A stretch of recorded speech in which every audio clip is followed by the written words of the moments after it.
Magandang hapon, magandang araw sa mga ka-technician ko. Kung hindi pa kayo nakaka-encounter ng ganitong klaseng fan motor ng train para sa package 5 tons at kung gusto nyong testingin at hindi nyo mapaandar sa unit kung may problema ang controls, pwede nyo siyang testing, tanggalin sa unit mismo. Ganito lang naman ang connection yan. Yung speed niya, ito 1, 2, 3, 4, 5. Mamili ka na lang dyan kung ano yung gagamitin mo speed. Tapos ikabit mo siya sa letter G ng thermostat. Ganyang klaseng thermostat. By the way, pang 2-stage compressor to. And then supplyan nyo ito thermostat ng 24 volts. Yun ang transformer nya, 24 volts AC. So ikabit nyo yan sa V at saka sa R. And then mag-jumper kayo galing sa common papunta dun sa common ng motor.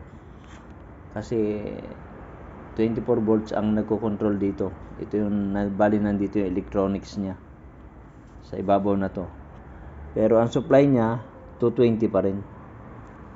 Ito yung supply niya. Ito ang neutral, ito yung line. Kung makikita nyo, ayan yan. Siyempre, na itong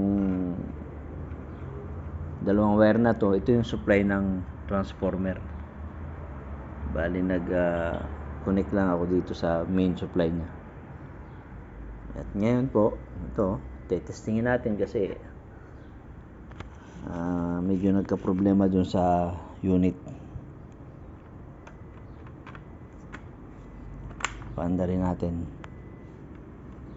Pa-fan on lang natin yan kasi fan lang naman yung kailangan natin.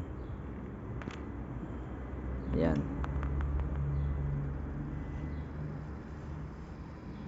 Hindi siya maandar na. Bali, ang amperahe niya is 5.8. Pero ang motor, nakalagay sa motor 7.4. Ganyan lang po ang mag-testing ng motor ng bagong modelong train package 5 tons. Salamat, sana may natutunan kayo.